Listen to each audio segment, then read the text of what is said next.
With me is one of the world's greatest journalists who knows better than most about the impact of imperial wars, from Vietnam and Cambodia and Laos to the British Labour Party's catastrophic wars on Afghanistan and Iraq, and to David Cameron's destruction of the richest country in Africa, Libya. His new film, American Power in the Asia-Pacific, and its new challenge from China is out next year. John Pilger, thanks for coming back on Going Underground. So how are ISIS the progeny of Washington, London and Paris? Oh, they are not only the progeny, they are the fully grown-up, manic, adolescent creature belonging to Paris, London, Obama, and the United States.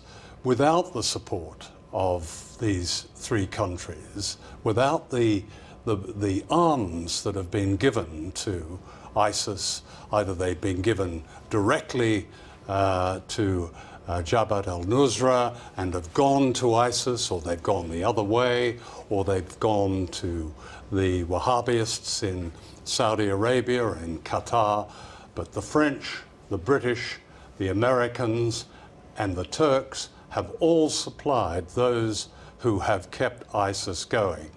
You know, if David Cameron had won his Commons vote a couple of years ago, ISIS would now be in charge in Syria. In other words, the Middle East's most multi-ethnic, multicultural state would be finished, and these fanatics would be in charge, and that would be thanks entirely to Western actions. Western actions that are reinforced by our propaganda. Propaganda is so powerful now. I've never known really a time when propaganda has played such an important part. And that includes 2003, when propaganda allowed Blair to go ahead with Bush and invade Iraq.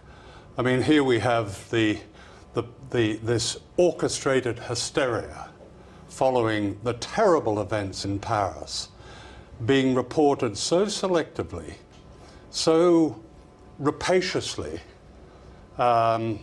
Just now, The Guardian has admitted that it suppressed comment that might suggest that Western policies had something at all to do with ISIS and the attacks on Paris. And we know that Cameron has ignored everything that Blair was told by all the intelligence and security agencies, from MI6 all the way through. We had the former ambassador Oliver Miles saying that, just reeling off all those government institutions that warned Blair that if he attacked Iraq, then it would come back, there would be blowback. Nothing less would inspire young Muslims to go and fight on the side of the fanatics. Cameron knows all that. I mean, is this man serious? Is he a serious human being? That we really need to ask that. Or is he just this kind of verbose sociopath, as he comes across now as, with his ludicrous policies? You quote in your updated article, which harks back to the bombing of Cambodia to explain events today, you quote the former French Foreign Minister Roland Dumas saying that British officials in London were talking to him about Cameron's support for regime change, for destabilizing Syria. Would you appeal to someone to leak that information? He said he couldn't go into more detail because for fear of litigation himself. Yeah, well, that was 2013. Dumas, in an interview on French television, said that he was happened to be in England, and he was invited in to see people in the government and asked if he would like to take part in a project they had, and that project was an attack on Syria. But, you know, that's 2013.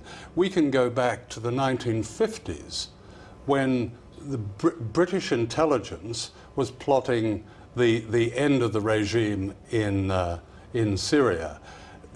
Syria's crime, Syria's main crime is that it is independent, and it stands against Israel dominating that part of the world. It stands with, these days, with Iran.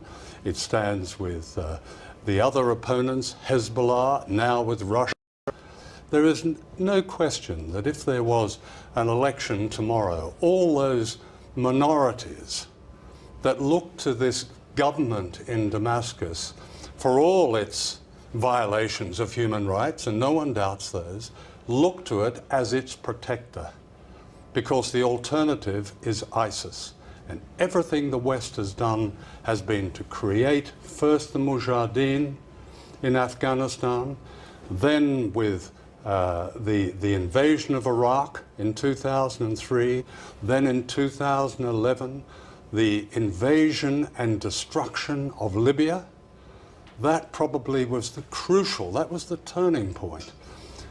The French, the British, the Americans, less so in this adventure, was mainly the French and the British. Since then, Hollande has openly sold arms to Jabhat al-Nusra. The arms of French rocket launchers have ended up with ISIS. This year in April, it did I think a $7 billion deal for French jets with Qatar, and it did a $12 billion deal in June with Saudi Arabia. But then I suppose David Cameron in the next few hours may be making the case that, okay, maybe those were mistakes, but you're an appeaser if you believe that the threat of bombs in British cities in response to a Syria bombing campaign should make us avert our eyes and not bomb even what we created.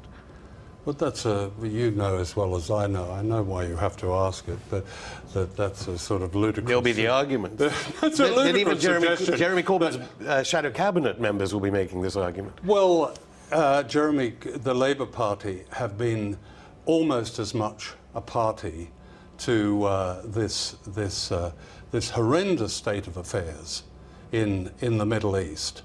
I mean, the Man news agency have just published a day in the life of Palestine, all being ignored, with one Israeli crime after the other. We have in Israel, you know, what is effectively a lawless and terrorist state protected by Britain, by the United States, by France, and by the EU. The EU, which does deals with Israeli arms companies. So much money has been made out of the suffering of people in the Middle East. And those arms deals that the French have just done, just think about that. Put that against this rather strutting plastic little Napoleon that Hollande has presented himself as in the last few days. We are at war, the Republic is at war. Well, sure, yeah, he's at war and he's supplying the wherewithal, the arms for that war, for the very enemy that he denounces. This kind of double standard now, this hypocrisy, has become so much part of our public life, such an underpinning to so much media now, that I think people are understanding much more than they're given credit for. Do you think that Washington, which has been helping PKK affiliates, that happening on one side, Britain supposedly wanting to combat ISIS now, whilst being friendly with Turkey, shows that the NATO alliance is finally in a sort of terminal disarray? They certainly are intact enough to do an enormous amount of damage. Their last big adventure in Libya is probably the prime reason that there is so much turmoil now and there is so much fanaticism. The Russians, Putin is, it seems to be one of the most serious people involved in the Middle East. He pointed out that the long lines of trucks, ISIS trucks that are stealing Syria's oil, haven't been bombed haven't been interdicted during the so-called Western war against ISIS. The Western war against ISIS has been a farce. While feeding the monster of the fanaticism through Jabhat al-Nusra, through ISIS, apparently through something called the Free Syrian Army, which as we now know doesn't exist, in effect doesn't exist. Coming up in part 2 of Going Underground, John Pilger examines the media's role in spreading disinformation ahead of a vote in Parliament for UK bombing of Syria. And we'll review the week's news, including boosts for Boeing and the BBC World Service. All this and more after a short break.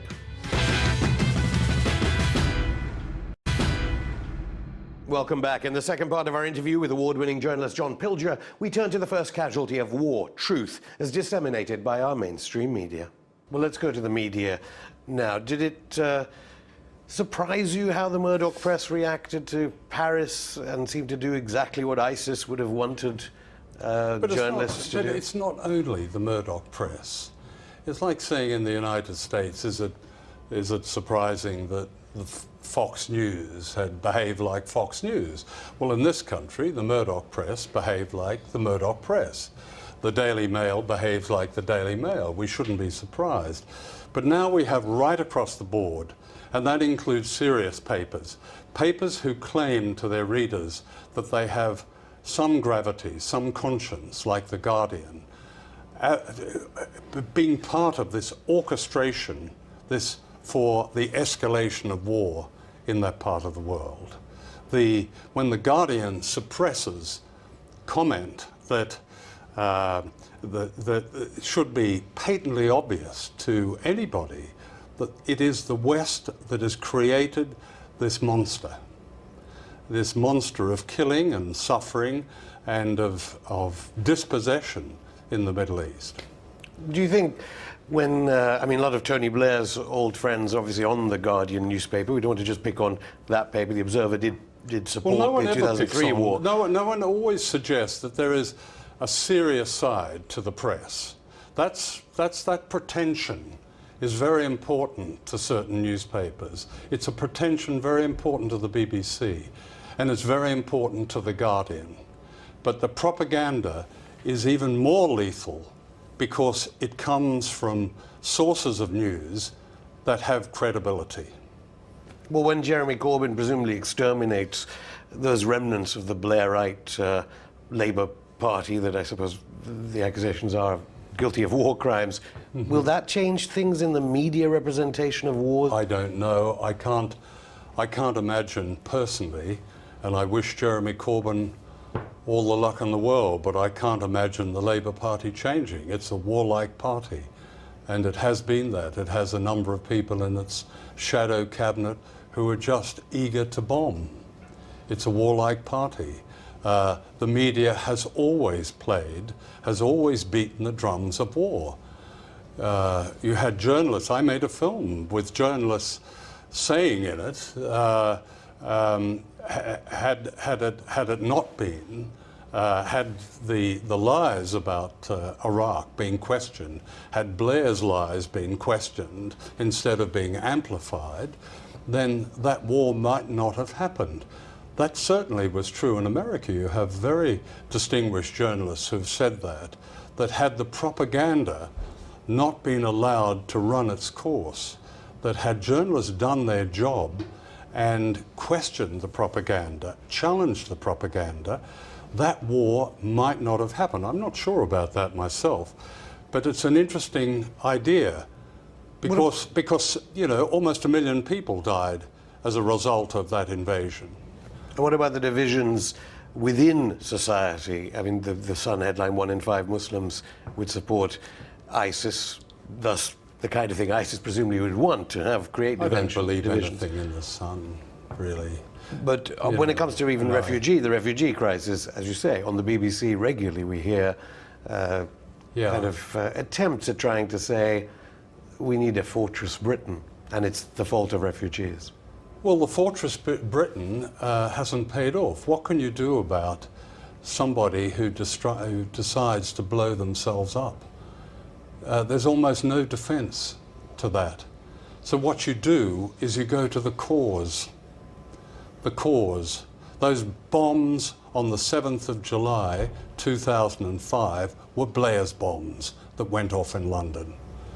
So much of the suffering of people, the terrorist attacks and so on, can be brought back to actions taken at great remove in distance and culture by the leaders of Western governments. Going back to Afghanistan in the 1980s, when the architect of the creation of the Mujahideen as an organization built to overthrow the Soviet Union, basically, that was admitted by Brzezinski, Carter's national security advisor, who set it up. And we've seen this support for fanaticism, Islamic fanaticism, by Western governments, right, you can go further back. Go back to the time when the Muslim Brotherhood, at its most fanatical, was given a place to organize in the offices of the Suez Canal Company, then controlled by Britain. Read Mark Curtis's extraordinary book about this alliance between imperial Western governments and Muslim, and the creation of Muslim fanaticism. While doing that, demanding that the one government that could stand up to them, that Damascus, be overthrown. Is the only beginning of a solution, you mentioned Palestine, for Britain to sever ties or whatever, do something about Israel-Palestine? Is that the way to outflank ISIS and its propaganda? We could have a wish list, couldn't we? You know, the wish list is, at the top of the wish list is there has to be a concerted effort, clearly, to stop the destruction of Syria, the final destruction. The second priority should be all the parties negotiating a way to deal with ISIS. I can't imagine that happening. Finally then, who wins out of this? Of course, today is the Chancellor's autumn statement. Who is winning out of all this turmoil? Well, the people who are killed in Paris are not winning, are they? And the people who are killed in Palestine are not winning. And the people who were killed by ISIS in Beirut, who the media all but ignored, are not winning. So all those people who suffer and are maimed, all those 700,000 widows in Iraq, they're certainly not winning. It has to stop. And in my view, it will only stop when people force their governments to stop. Now, how that is done, I can't really say, but that certainly is the only solution that is left to us now. John Pilger, thank you.